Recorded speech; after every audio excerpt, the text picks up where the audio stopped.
So yun, magandang tanghali kayo guys. So yun po, si Bulan Jim yun. So yun, papasok pala kami ng kaibigan ko na si Jason. At ito pong pasok na ito ay request ng isang viewers tungkol sa akin. At sana walang personalan. Dahil ito ay pasok lang po ito. Dahil kailangan lang nilang malaman kung ano ba talaga yung tungkol sa akin at kung bakit. Alamin na lang natin sa pasok kung ano yun. So yun, tara, simulan lang natin sa pasok na ito. At tingnan natin yung mga sagot ko. Sana walang magalit dito. Right, hello everyone. Sisimulan tayo sa ating pasok. Question number 1. Saan mo gustong makita ang future GF mo? Sa school, sa park, or sa grocery store? So yun, gusto ko makita yung future girlfriend ko sa school kasi mas madali siyang makita ko sa school. At mas madali kong malaman kung saan siya talaga. Anong hanap mong sa isang babae? Matangkad ba o pandak? So yun, hinahanap ko sa isang babae ay pandak. Dahil ayun yung natitipuan kong babae kasi mukha rin akong maliit kung matangkad yung pipiliin ko. Siguro kung much better na pandak at ano maging kasing height kami, wala namang problema. Pero kung sakali matangkad ay pasko ko doon kasi magiging mukha akong kapatid niya kung sakali. Okay, next question. Puti, my team, morena. Siyempre doon ako sa morena kasi mas doon makikita yung dalagang Pilipina. Saan ka na-attract sa isang para sa isang babae? Saan ka na-attract? Uy, pressure ah. Doon ako sa na-attract ako.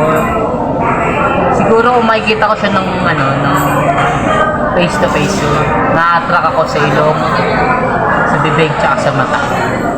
Sino yung hinahanap mo pag online ka? Yung nagpapasaya sa akin siyempre. So yun, yung madalas kong hinahanap pag online ako, yung madalas kong ini-stalk. At ayun yung hinahanap kong future girlfriend. Sa personality ng isang babae, shy type ba o extrovert? So yun, ito na, mahirap ang tanong na to ah. So yun, dito ako sa shy type kasi mas mahirap, mas mahirap kunin yung shy type kasi doon mo may malalaman yung isang babae kung seryoso ba talaga siya sa pagdating sa relasyon. Sa ugali ng isang babae, masipag ba o tamad sa pag-aaral? Yun, bilang estudyante na napinili ko kasi nga dahil sa unang tanong, mas focus ako doon sa masipag mag-aral. Sa isang relationship,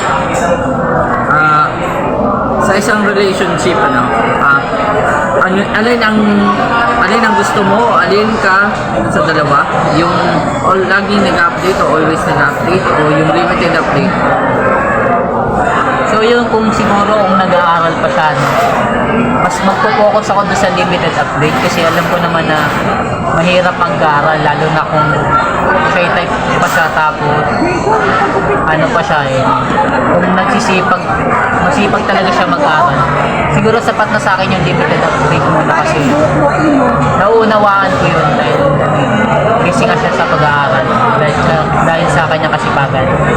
Sa ugali naman ng isang babae, dagdag lang natin, mabait, palaging mataray o palaging galit? So yun dun ako sa mataray kahit shy type siya kasi malalaman mo yung isang babae kung mataray lalo na kung yung sa tingin mo hindi ka talaga papansin. Ganun kasi mga yung background ng shy type. Oo, mahihain sila sa personal. Pero pag nakilala mo, mataray yan pagdating sa'yo. Next question. Sino ang dapat mag-initiate ng first move? So yun bilang lalaki. So yun dapat susundin mo yung ikaw yung magpo-first mo. Kasi kung babae magpo-first move sa'yo, nakakaya naman yun. Dahil nga yung babae dapat yung iniintindi kasi nga sila dapat yung mamahalin mo. Hindi yung babae magmamahal sa'yo kundi ikaw. Dapat ikaw yung gagawa ng pamamaraan para mapansin ka ng babae. Dapat bilang lalaki, ikaw yung first move para sa kanya. Crush mo ba hindi? Siyempre, crush na crush ko yun. Lagi ko nga ini-stop yun, araw-araw.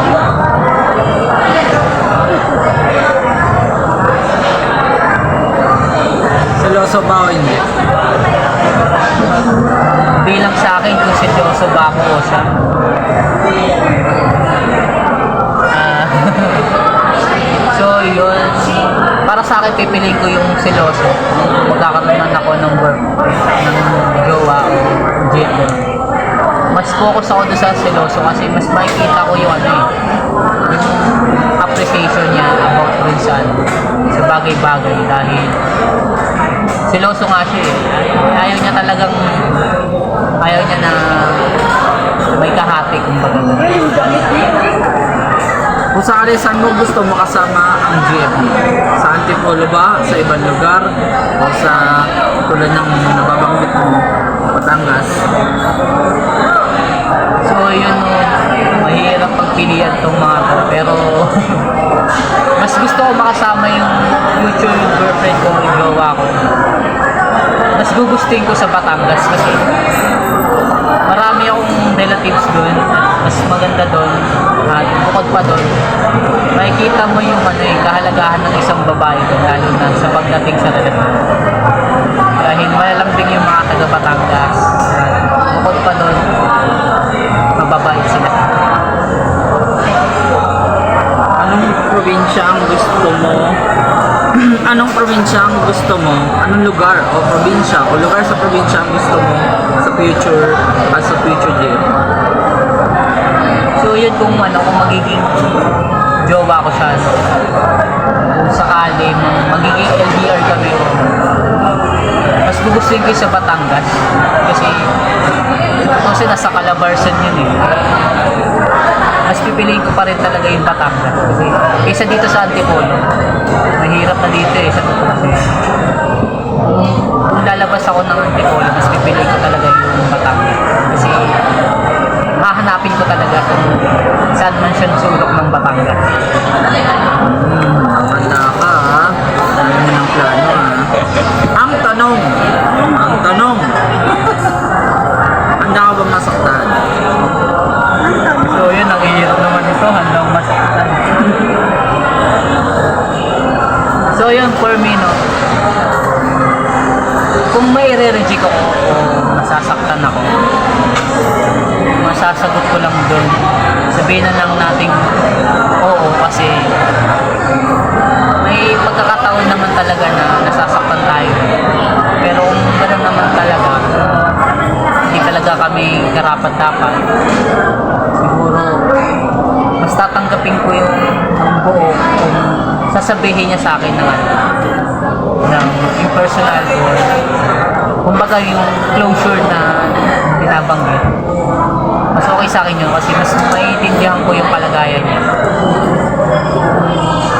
Sasabihin niya talaga kung bakit niya ako nasaktan. Okay. Ano?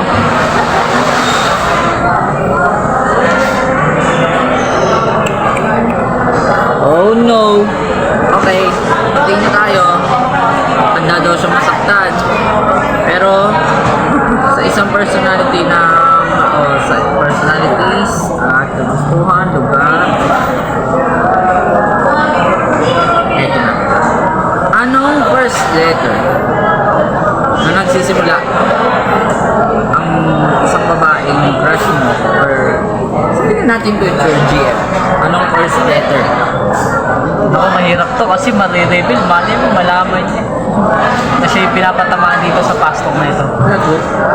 So yun no, yung first letter ng pangalan niya ay nagsisimula sa M kasi pansin ko dalawa yung niya. Dalawa yung name niya, bali siguro two names lang yung binigay sa kanya siguro ng magulang niya. Pero nagsisimula yung pangalan niya sa M. Pero hindi ko nababanggitin yung second name niya. Kasi siguro privacy na rin para sa kanya.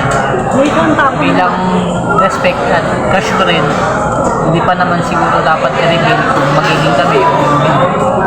So yun, nagsisimula siya sa letter M. Sa klase ng isang babae, ayan, si crush or si future GF. Alin ang pipiliin mo? Excited, vision, or totally blind? So yun, mahirap to ah. So yun, no, bilang visual impaired, bilang low vision din,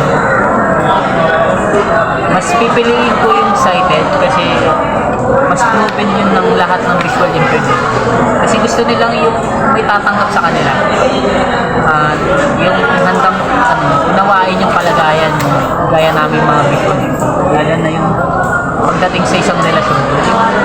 Sana yung taong yun, kung ano man yung kalagayan ng ano niya, ng relasyon niya, ganun. Kung may kapansanan naman, sana yun, matanggap niya kahit blind, low vision. Basta may mas pipili ko pa rin talaga yung sighted. Okay. Ang huling tanong, bago matapos ang lahat, mapasalamat po kami sa lahat ng viewers na umabot hanggang dito sa puntong ito. At thank you sa moreover support para sa inyo, at saka sana patuloy nyo pa pong supportahan ang page na ito at ang advocacies na isinusulong namin. At syempre, magsa-thank you tayo, no? Thank you. Thank you. Baka naman. Laging busog. Alright. Okay. Last question. Ay, maiwan mo yung mga dilata. Conclusion lang. Conclusion ni Mr. Jemon Bulan sa ating mga naitanong sa kanya during this past talk. So yun, conclusion lang guys, no. Itong past talk na ginawa namin ni Jason is related lang to sa aking personality. At bukod pa doon ay nirequest lang to na isang viewers at para malaman din kung sakali bang umiibig na ba ako. Kasi almost 6 years po akong single at simula noon ay hindi po ako nagkaroon ng isang karelasyon. Simula 2018 yun eh. Hanggang ngayon wala po. Kaya itong past talk na ito ay survey lang. Kumbaga titignan lang din nila na kung totoo ba talaga na handa na ba ako magmahal.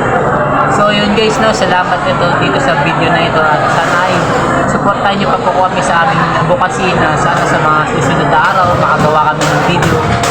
Bukol naman to sa mga visual impaired na kagaya namin.